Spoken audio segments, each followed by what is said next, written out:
DKT Engineering, a daily knowledge track platform for JEE aspirants.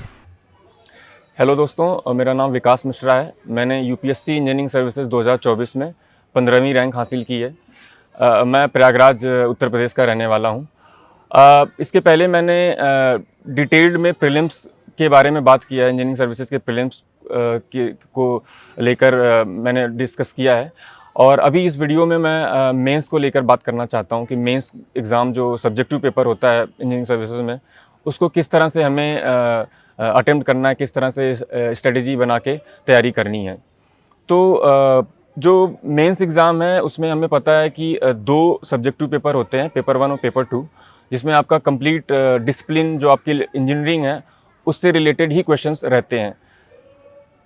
Paper 1 paper 2 में आठ questions total होते हैं, जिसमें से दो सेक्शंस में ये डिवाइड होते हैं, 4-4 क्वेश्चंस, और हर सेक्शन में पहला क्वेश्चन कंपलसरी होता है। दूसरे सेक्शन में जो 5वां क्वेश्चन है, जो कि पहला क्वेश्चन उस सेक्शन का है, वो कंपलसरी होता है। इसके अलावा 3 क्वेश्चन और हमें अटेम्प्ट करते हैं दोनों सेक्शंस को मिला के, कंसिडरिंग कि एक क्वेश्चन दोनों सेक्शन से और हों। तो ये पेपर का पैटर्न होता है मेंस एग्ज़ाम में। मेंस एग्ज़ाम को लेकर मैं इलेक्ट्रिकल इंजीनियरिंग बैकग्राउंड से हूँ, तो मैं उसके बारे में बात करूँगा कि मेरे रिसोर्सेज क्या रहे हैं मेंस एग्ज़ाम को तैयारी को लेके। तो मैंने जो है मेडिजी से कोचिंग की है। तो मैंने मेडिजी से जो कोचिंग की, तो उसके दौरान मैंने जो नोट्स बनाए, मैंने उनको रेफ़र किया था शुरू में। पर एक टाइम जब मैंने मेरे कॉन्सेप्ट ठीक ठाक बिल्डअप हो गए थे उन नोट्स के थ्रू, और मैंने जो कुछ स्टैंडर्ड बुक्स भी मैंने प्रेफर की, जो हमारे कोर सब्जेक्ट्स आते हैं इलेक्ट्रिकल इंजीनियरिंग में, जैसे कि इलेक्ट्रिकल मशीन्स है, पावर सिस्टम है, पावर इलेक्ट्रॉनिक्स है। तो इन सब्जेक्ट्स को लेकर मैंने कुछ स्टैंडर्ड बुक्स भी रेफ़र किए हैं। तो हमें जो स्ट्रेटजी लेके चलनी है कि मेंस की प्रिपरेशन कैसे करें, इसमें बहुत ज़्यादा फोकस हमारा होना चाहिए कि हम टेस्ट सीरीज़ दें। एक तो मेंस की टेस्ट सीरीज़ लिखें, और बेटर होगा कि हम ऑफलाइन अगर टेस्ट सीरीज़ दे पाएँ, क्योंकि पेपर जो मेंस का है वो ऑफलाइन ही होगा, और आपको एग्ज़ाम के इन्वायरमेंट में एक सिमुलेशन मिलेगा अगर आप ऑफलाइन टेस्ट सीरीज़ देंगे। दूसरी चीज़, जो पीवाईक्यूज़ हैं, सबसे नेसेसरी चीज़ मेंस एग्ज़ाम की जो है वो पीवाईक्यूज़ हैं। क्वेश्चंस का लेवल मोर और लेस पीवाईक्यू के ही लेवल पे रहता है। तो हम जितनी बार पीवाईक्यू को सॉल्व कर पाएंगे और उसको सॉल्व करते समय उसको एनालाइज कर पाएंगे, उसके कॉन्सेप्ट्स को, तो वो मदद करेगा हमें। कई बार देखा जाता है कि जो टेस्ट सीरीज़ के क्वेश्चंस आते हैं, चूँकि वो उनको पूरा सिलेबस कवर करना पड़ता है, तो वो क्वेश्चंस कई बार बहुत ही वेग होते हैं, और मतलब बहुत ही कई बार तो मुझे आउट ऑफ सिलेबस भी लगते हैं। तो उन चीज़ों को लेकर बहुत ज़्यादा परेशान नहीं होना है, जो कि मैं होता था।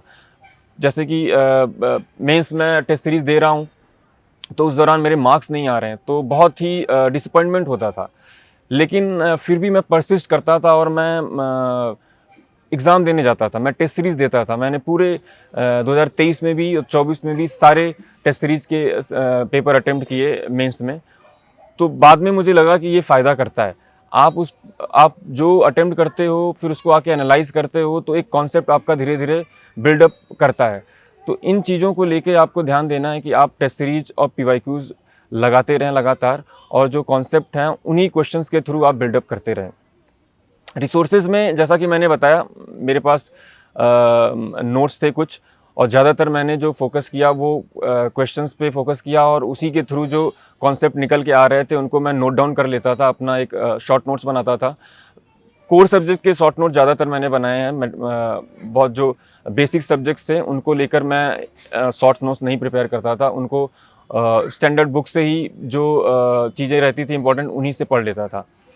तो मेंस एग्ज़ाम में अगर अटेम्प्ट करने की बात करूं, मेन पेपर में मैंने कैसे अटेम्प्ट किया वहां जाकर एग्ज़ाम हॉल में, तो ऐसा था कि सबसे पहले तो पेपर को शुरुआत के 5 मिनट देखता था कि किस तरह का पेपर आया है, और मुझे कितना आ रहा है, कहाँ आ रहा है।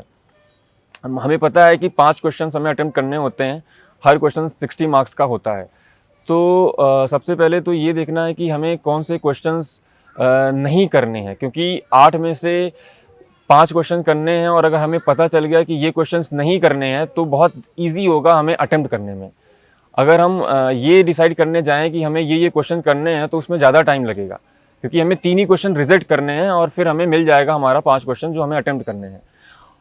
तो इस तरह से मैं अपनाता था कि जो क्वेश्चन नहीं करने उनको सबसे पहले चॉक आउट कर लूँ, और उसके बाद जो है जो सबसे अच्छा क्वेश्चन था जिसमें मुझे ज़्यादा मार्क्स का आता था, जिसमें 50 या 60 मार्क्स के क्वेश्चन मेरे अटेम्प्ट हो रहे थे, तो वो उस क्वेश्चन को सबसे पहले मैं अटेम्प्ट करता था। ये चीज़ मैंने मेन एग्ज़ाम में डायरेक्ट जाके नहीं की, बल्कि इस चीज़ को मैंने टेस्ट सीरीज़ में इम्प्लीमेंट किया और उसको देखा, और ये काम कर रही थी मेरे लिए, तो फिर वही सेम चीज़ जाके मैंने मेंस में भी किया।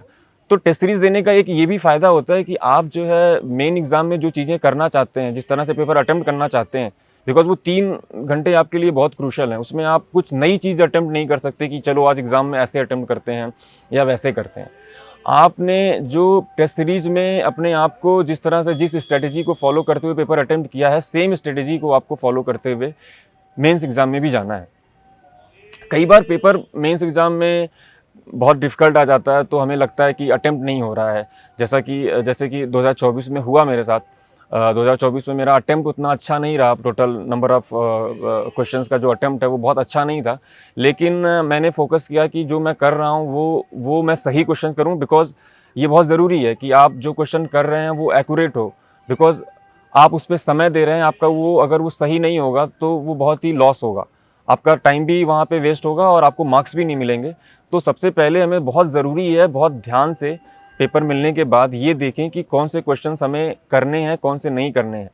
तो इससे हमें क्लैरिटी मिल जाएगी, और जितना भी हम अटेम्प्ट कर पाएंगे गिवन टाइम में, वो हम उसमें अच्छा अटेम्प्ट करेंगे, तो उसमें ज़्यादा मार्क्स हम स्कोर करने की प्रोबेबिलिटी रहेगी।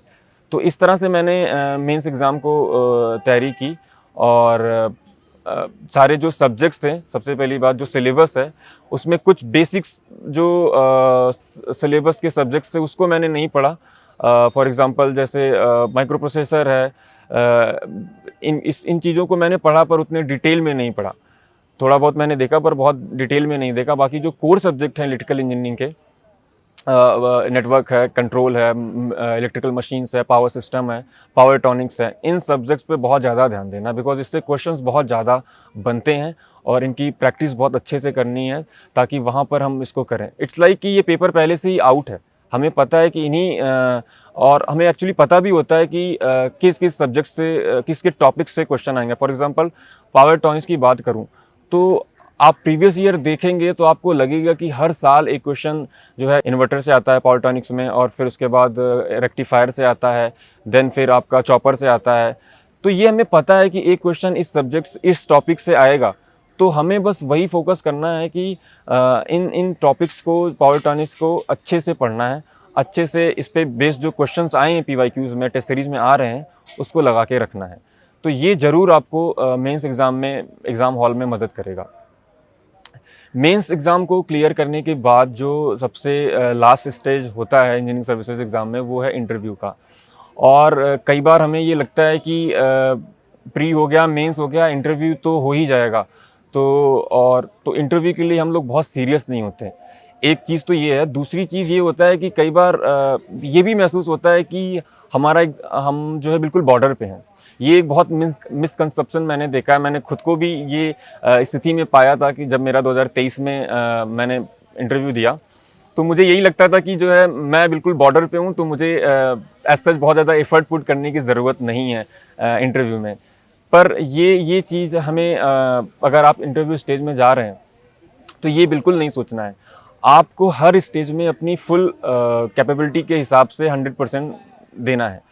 तो इंटरव्यू स्टेज की अगर प्रिपरेशन की बात करूं तो उसमें सिर्फ एक ही चीज़ सबसे जो मुझे ज़रूरी लगती है कि आपको अपने बारे में पता होना चाहिए। You should be expressive about yourself. आपके बारे में जो आपकी जो पढ़ाई रही है, आपका जो बैकग्राउंड है, उसके बारे में पता रहना चाहिए।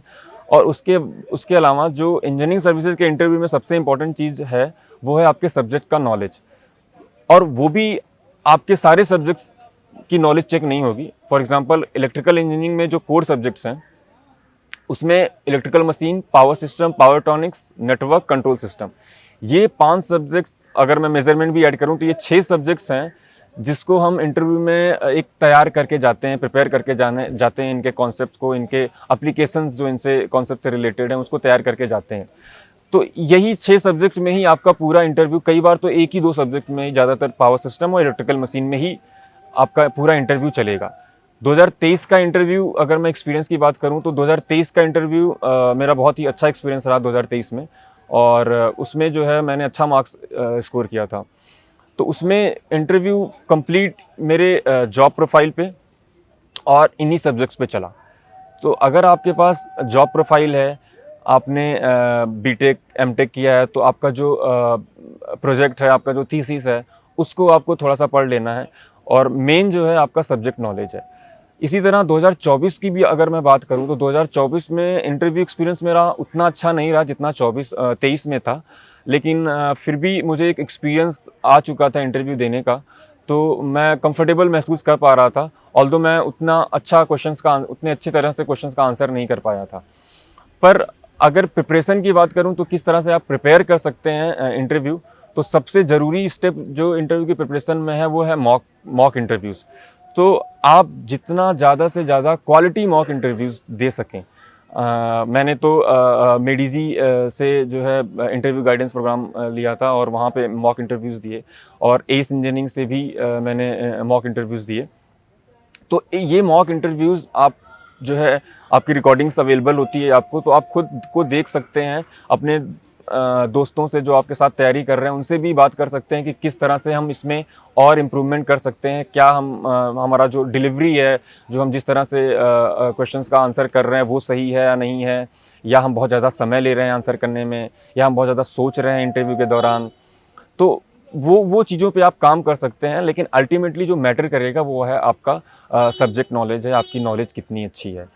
तो मुझे लगता है कि इंटरव्यू लास्ट स्टेज है, और सबसे ज़्यादा एफर्ट हमें यहीं लगानी चाहिए, सो दैट कि हम जो है एक अच्छी रैंक के साथ फाइनल लिस्ट में सेलेक्ट हो पाएँ।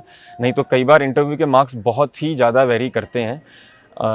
अगर आप प्रीवियस ईयर के कुछ स्टूडेंट्स के मार्क्स देखेंगे तो इंटरव्यू की वजह से वो उनकी रैंक काफ़ी नीचे चली जाती है। तो अगर आपने प्री और मेंस में इतनी एफर्ट पुट किया है, तो इंटरव्यू में अगर आप वो कंप्लीट डेडिकेशन के साथ एफर्ट देंगे तो एक अच्छी रैंक के साथ आपका फाइनल सिलेक्शन हो सकता है। तो ये सारी चीज़ें थी मेंस और इंटरव्यू के लेकर, जो मैं चाह रहा था आप लोगों से बात करूं इसके बारे में, जो मेरी जर्नी रही है। So thank you so much for watching this video, and I would like to thank DKT channel for providing me this opportunity so that I can share my experience with you, with fellow aspirant. Thank you so much.